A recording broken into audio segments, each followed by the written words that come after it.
Estaya guide for ela. Genda wongera urebe neza wisuzume.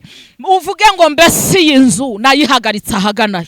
Ese iyi nzu iri ku musenyi cyangwa ikomeye ku rutare. Haleluya.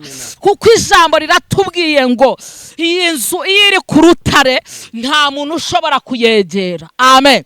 Iyi nzu iri ku rutare umurozi arahaguruka ariko agatinya iyi nzu. Amen.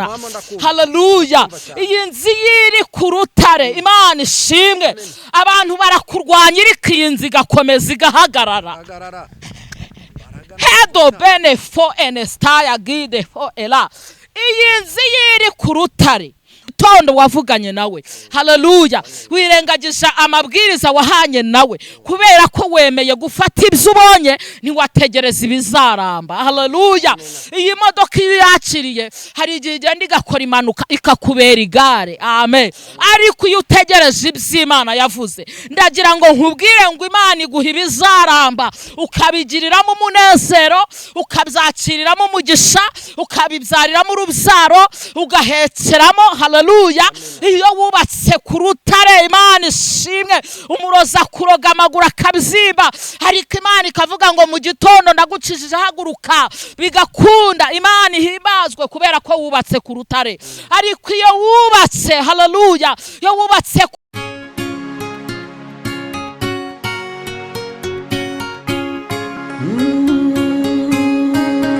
Emana we Yesu we ingoma yawe ni amamare.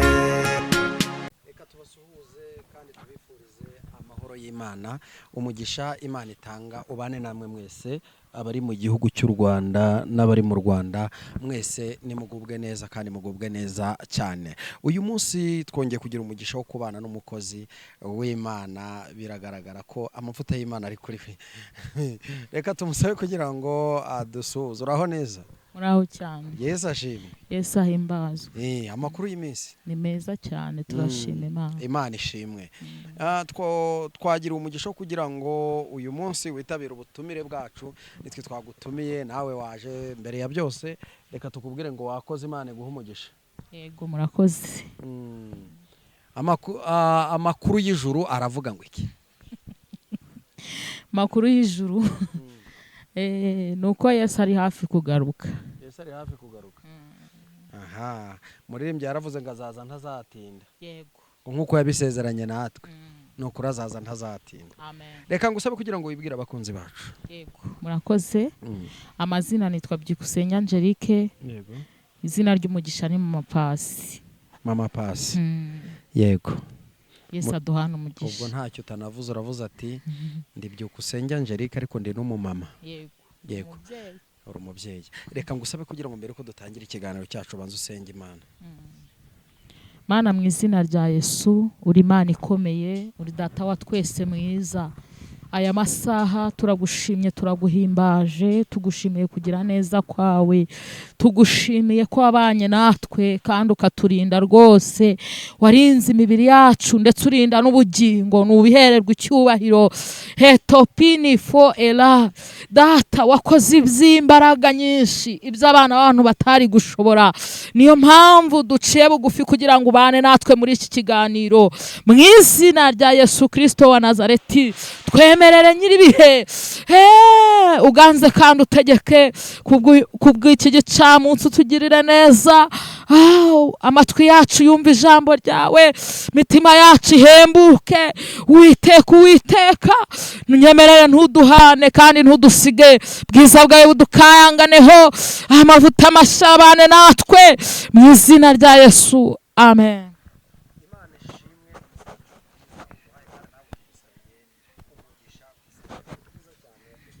Amen.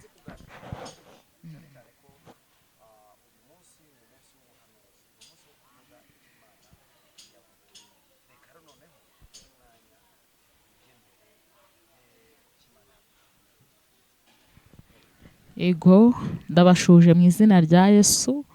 Imana yacu ishimwe cyane. Abadukurikirana abasanzwe batwumva Imana ibaha umugisha rwose. Yego. Tugiye gusomana ijambo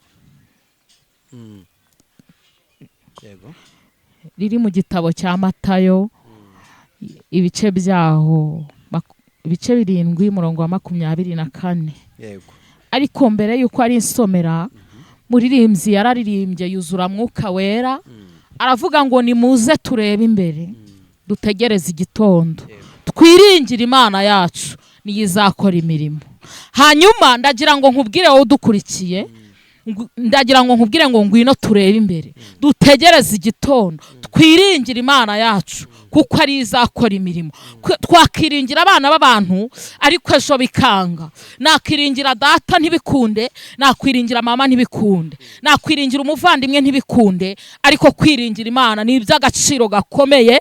Imana ishimwe. Kwiringira Imana, Imana ibasha kugukura aho abantu batagukura, ibasha kuguhagarika abantu bataguhagarika. Imana ihimbazwe. Niyo mpamvu ntangije uyu muririmbyi wa 21 mu ndirimbo z'agakiza uvuga ngo nimuze turebe imbere kandi dutegereze igitondo twiringira Imana yacu kuko ari izakora imirimo. Mwene data iringira Imana kuko wiringiye abantu ntibizashoboka. Iringira Uwiteka wenyine, ni umwungeri w'intama utaziragira, ntaragirira ibihembo, igihe cyose ahora ari ku ngoma. Imana ishimwe.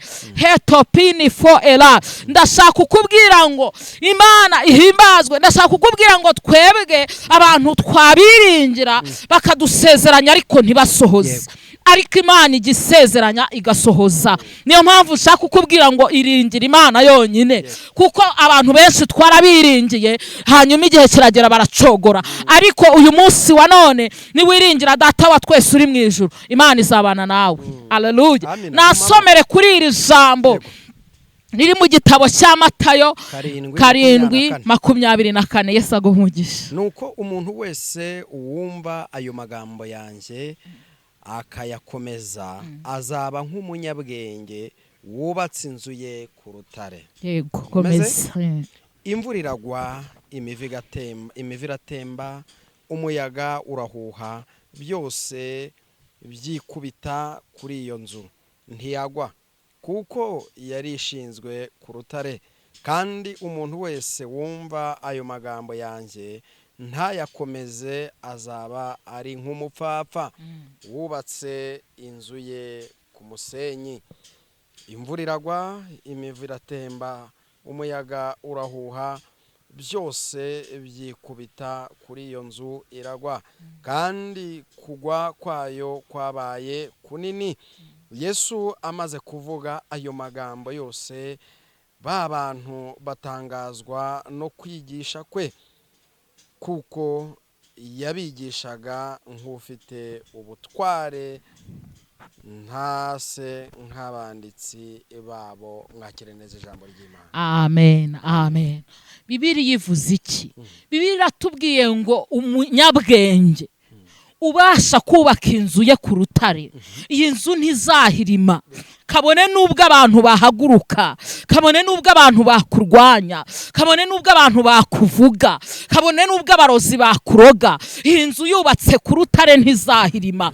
Niko Bibiliya ivuze. Jambo riratubwiye ngo uwumva aya magambo akayakurikiza, haleluya, uyu muntu wumva aya magambo akayakomeza, Imana ishimwe, ngo azamera nk'umuntu wubatse inzu ye ku rutare. Iyi nzu ihagaze ku rutare, imvura iguye ntago iyikoraho. Haleluya. Iyi nzu ihagaze ku rutare, abanyamagambo iyo bahagurutse ntacyo bagutwara. Iyi nzu yo yubatse ku rutare, Imana ishimwe, abarozi niyo bakuroga ntago bakunyeganyeza. Iyi nzu yo yubatse ku rutare, topini fo era.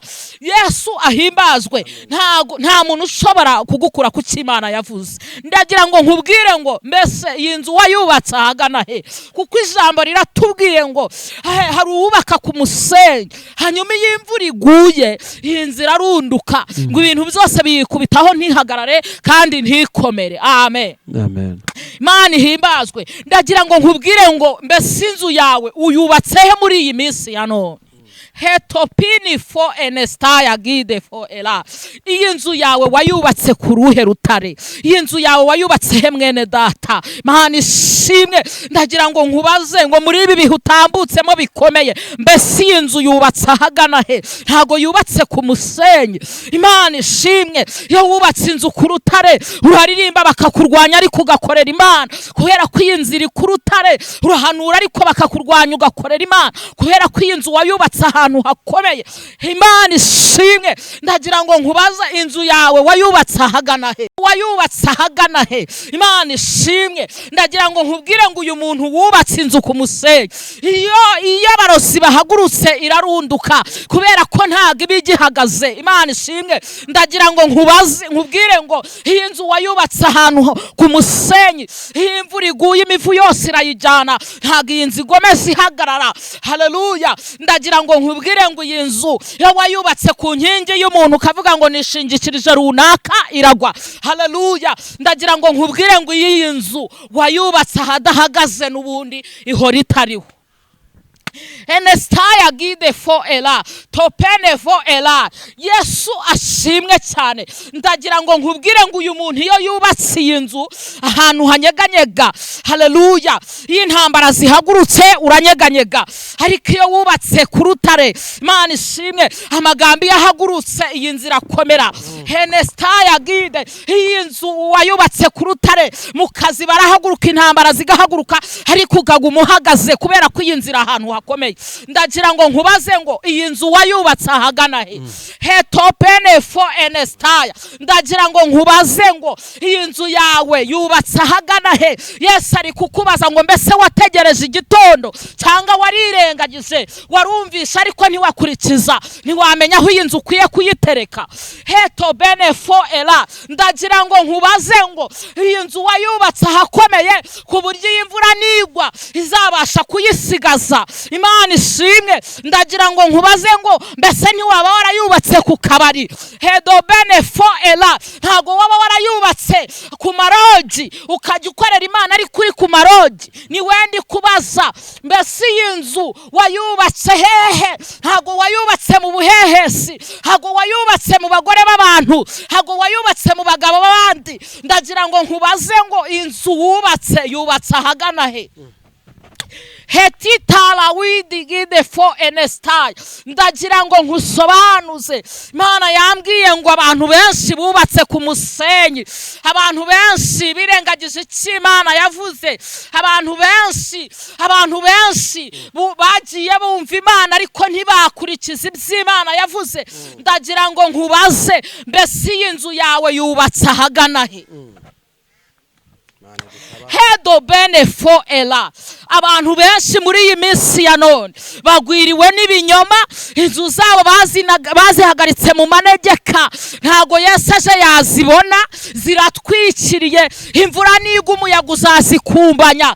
Ariko mwene data, ndagira ngo wowe unkurikiye nkubwire ngo wongera utekereze, wibaze ngo mbese iyi nzu koko Yesu aje irahagaze? Iyi nzu koko aje yasanga ikomeye, yasanga iri ku rutare, cyangwa yasanga iri mu manegeka? Hedobene fo ela.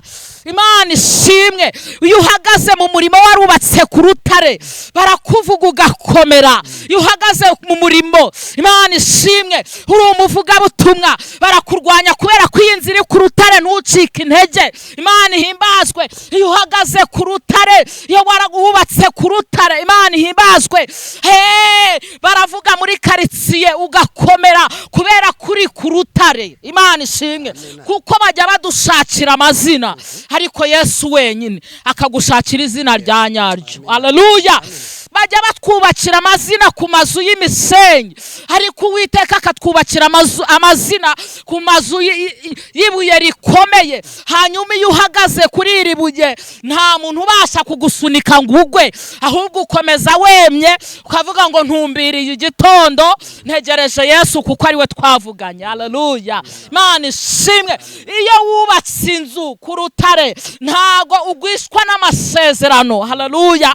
Ntago uvuga ngo Imana yaratinze ngo reka nyura ahangaha ngo kubera ko Imana itakije. Ndagira ngo nkubwire ngo subiramo mu rufatiro. Nestaya gide fo ela. Genda wongere urebe neza wisuzume. Uvuge ngo mbese iyi nzu nayihagaritse ahagana.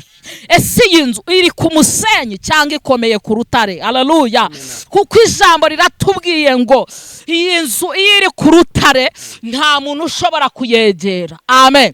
Iyi nzu iri ku rutare umurozi arahaguruka ariko agatinya iyi nzu. Amen. Haleluya. Iyi nzu iri ku rutare Imana ishimwe. Abantu barakurwanya ariko iyi nzu igakomeza igahagarara. Hedo bene fo enestaya gide fo ela. Iyi nzu iri ku rutare wambara ubusa ariko ugakomera. Imana yaravuze ngo nzakwambika. Iyi nzu ihagaze ku rutare urara ubusa ariko iyi nzu igakomeza igahagarara. Haleluya. Iyi nzu iri ku rutare uhura n'umugabo w'umusambanyi akakubwira ngo ndagusambanya ngo uhaya naya ariko ukavuga ngo ntago bikunda. Haleluya. Navuganye n'ishobora byose.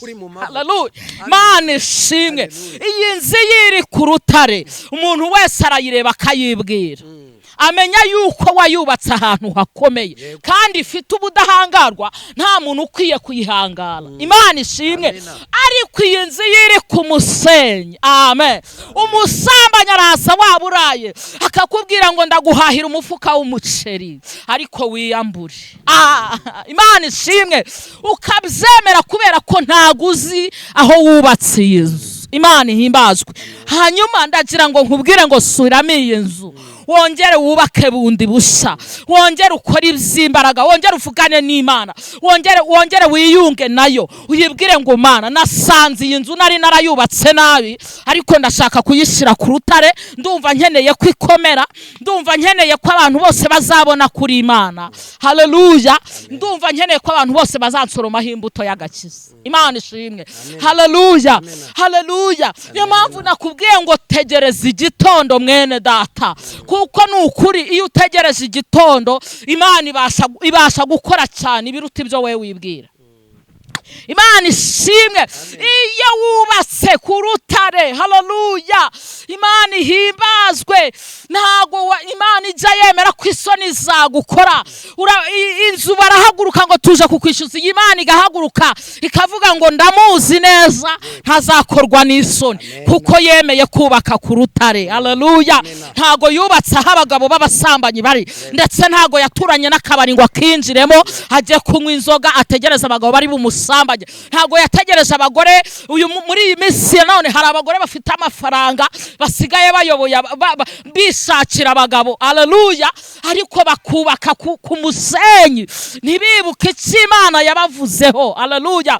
Imana ikaguha urugo aho kugira ngo urwubake rukomere urwubake ku rutare ukarwubaka ku musenyi ukajya ugira umugabo wo gutemberana ku manywa ukagira n'urara mu rugo n'ijoro. Haleluya. Iyo wubatse ku rutare ibyo byose urabyirengagiza. Iyo wubatse ku rutare uhakanira Satani ngo mve inyuma kubera ko hari icyo navuganye n'Imana. Imana ishimwe. Heto bene fo ela. Iyo wubatse ku rutare Imana ishimwe. Abantu bose barakureba bakagusomamo icyo Imana yavuganye nawe kubera ko niyo ugenda barabibona niyo winjiye barabireba. Amen. Ariko iyo wubatse ku rutare iyo wubatse ku musenyi umuntu araza akakubwira ngo ndakugurira imodoka. Unyumve neza. Ndakugurira imodoka hanyuma icyagusaba ugahita ugikora. Wirengagije icyo wavuganye na Yesu. Wirengagije igitondo wavuganye nawe. Haleluya. Wirengagije amabwiriza wahanye nawe kubera ko wemeye gufata ibyo ubonye ntiwategereza ibizaramba. Haleluya. Iyi modoka iyo yakiriye hari igihe igenda igakora impanuka ikakubera igare. Amen. Ariko iyo utegereje iby'Imana yavuze ndagira ngo nkubwire ngo Imana iguha ibizaramba ukabigiriramo umunezero ukabyakiriramo umugisha ukabibyariramo urubyaro ugahekeramo. Haleluya. Iyo wubatse ku rutare rutare. Imana ishimwe. Umurozi akuroga amaguru akabyimba, ariko Imana ikavuga ngo mu gitondo ndagukijije, haguruka, bigakunda. Imana ihimbazwe kubera ko wubatse ku rutare. Ariko iyo wubatse, haleluya, iyo wubatse ku musenyi, umurozi aguteza amahembe, bugaca bakujyana mu bitaro, bakakugwarakana bakujyana Rusororo. Haleluya. Ariko iyo wubatse ku rutare, ijambo ryarambwiye ngo basi Imana yabo abo bazakomera. Haleluya. Nibamara gukomera bazakora iby'ubutwari. Ndagira ngo nkubwire ngo kora iby'ubutwari muri ibi bihe. Ni ukuri gerageza uhakanire Satani, wimuhanga amaso, kubera ko uyu munsi arimo aratwereka ibizavuba cyane, ariko bitazaramba, bitazamara igihe. Harabiduha uyu munsi, ejo akatwica. Ubugingo Imana yadusezeranyije tukabubura. Ndagira ngo nkubwire ngo ni ukuri, tegereza igitondo kiraje, tegereza icyo Imana yavuze. Hakanira umudayimoni w'ubusambanyi, hakanira umudayimoni w'ubusinzi, hakanira umudayimoni w'ubupfumu, hakanira umudayimoni w'uburozi, hakanira umudayimoni w'uburiganya. Imana ishimwe. Hakanira umudayimoni w'uburyarya muri wowe. Amen. Imana ihimbazwe kugira ngo Imana isohoze icyo yavuganye nawe. Yesu aduhana umugisha. Murakoze cyane. Urakoze cyane. Imana y'amahoro nikugirire neza cyane. Imbaraga n'amavuta. Amen. Imana ivuganye natwe kweri. Kubaka ku rutare ni ukuri. Ntawubatse ku rutare inzu izasenyuka rwose. Imvura niyo yagwa, imivu igatemba, yego, ibyo byose ntacyo bizayikora. Hari abantu bajya batubwira ko bahagaze mu mbaraga z'Imana cyangwa se bubatse ku rutare, ariko rimwe na rimwe tukababona biruka bavuga inzara, ntambara, abantu bakiruka nkaho batigeze bavugana n'Imana. Mu by'ukuri bari abantu kugira ngo umuntu amenye umuntu wubatse ku rutare. Nageze amatsiko, umuntu yamubwirwa n'iki? Ni ukuvuga ngo aba bantu babasha gutaka bagasohora bavuga ati twebwe turashonje, mbese bimeze gutya. Aba bantu baba badahagaze neza, kuko iyo uhagaze mu byizerwa neza, intambara ziraza ukazirwana kigabo, ukazirwanisha isengesho, ugashyira hafi ivi, ugasenga Imana, Imana nayo igakora imirimo. Amen. Rero impamvu aba bantu bahora muri ibi bintu ni ukubera ko icyo bavuganye n'Imana barakirengagije cyane. Kabiri, kuri uyu munsi wa none abantu bavuga Imana nabi ngo ntikora, ngo iratinda, ngo igira gute, ariko iyi Mana nubwo yatinda ariko irakora. Kandi uko bizagenda kose, nubwo itinda ishyiramo inyorosho, igabanya umusonga. Ntabwo uyu munsi waburara ngo ejo uzabwirirwe, ntibibaho. Amen. Ndagira ngo nkubwire ngo iraritegura uko ejo bizagenda, uyu munsi bitakunze. Rero abantu bacika imbaraga, bakananirwa kwizera, bakananirwa kuguma mu byizerwa, ahubwo bakishimira iby'umunsi umwe. Amen. Amen. Yewe Satani yatwaye abantu ikintu kinini, bakareba iby'igihe gito bakirengagiza iby'igihe kirekire, bagahitamo iby'igihombo bakirengagiza iby'umumaro. Niko bimeze, niko isi iteye. Ariko uwumva iri jambo wese ntiyininire, ahubwo yitekerezo mu mutima we, ahindura ibyo akwiye guhindura. Kandi Yesu atari yaza, urupfu rwaza. Urupfu rutaraza, Yesu yaza. Ibyo byose rero biratungurana. Turifuza yuko abantu bagerageza tukongera tugasubira mu bihe byiza, mu bihe bya kera, mu bihe bya kera, ibihe byo kumva Imana, ibihe bitari byo kudamarara. Ibintu byose bizagenda neza nitubikora gutyo. Hanyuma umukozi w'Imana, kubera ko tukwakiriye ukavuga Imana neza, hari umuntu ushoboye kuvuga ati uyu mubyeyi ndumva avuga Imana neza, ndifuza gusengana nawe, ndifuza gukorana nawe. Burana nari ndimo ndaperereza ubuhamya bwawe, nari ndimo ndagira gutya nkanyabya ijisho ahantu, nsanga mu by'ukuri uri mu bantu basenga bigakunda. Uri mu bantu basenga bigakunda, uri mu bantu basengera abantu, bagira inama, bafasha abantu mu buryo bw'umwuka, mu buryo budasanzwe. Kandi hari abadukurikiye bagiye bafite ibibazo bigiye bitandukanye. Nyemero utambutse nimero yawe ya telefone. Nimero yanjye ya telefone ni 078 78 38 415 078 78 415. Yesu aduhana umugisha. Urakoze cyane mukunzi wacu, nimero ye ngiyo, ni mumuhamagare, muganire, muvugane, musenge, mukora umurimo w'Imana. Aba nabo abakozi b'Imana ariko naje gusanga nabo bakeneye abantu. Ubwo ndagira ngo tubwira abanyabwenge, tubwira abanyamwuka. Wewe warudukurikiye, kora subscribe, share ndetse na comment, igitekerezo, commentaire andikamo rwose, kandi ni wifuza nawe kudusangiza. Nimero y'Imana irahari, TV urayibona hafi aho ngaho, ndetse na niyo yabivuze TV uhamagare kugira ngo uze wicare kuri kamera uvuga Imana neza. Mukozi w'Imana, reka tugushimire. Murakoze cyane. Karibu rero udusoreze n'isengesho. Yego. Mana turagushimiye, tugushimiye kugira neza kwawe, tugushimiye ko wabanye natwe, tugushimiye kubw'ijambo ryawe. Ijambo ryawe ni inkota ibaga igahinguranya, kandi ijambo ryawe Mwami rituma tugwiza imbaraga z'umutima, rituma dukomera, rituma tugera kure, rituma tugera ku cyo wavuganye natwe. Turagushimiye kubw'iri ijambo mu izina rya Yesu Kristo. Wagize neza kubana natwe kandi wakoze cyane. Burinzi bwawe bugaragare Mwami w'abami hagati ku bantu bose bari bwumva iki kiganiro, amatwi yabo abyumve kandi abyumvire. Witeka uduhe kubaka ku rutare, kuko natwe uyu munsi turi abantu. Mu izina rya Yesu Kristo uduhe gukomeza inkingi zacu, kuko Mwami uko bizagenda kose uzagaruka. Hedo bene fo era, nyambwiriza ngo nubwo watinda ariko urupfu ntiruzatinda, ariko ibituro by'abera ngo bizakinguka. Abapfuye bakwizeye abo ngabo bazakumva kandi bazanakubonesha amaso. Urakoze, ni mu izina rya Yesu mbisabye nizeye, amen. Shalom.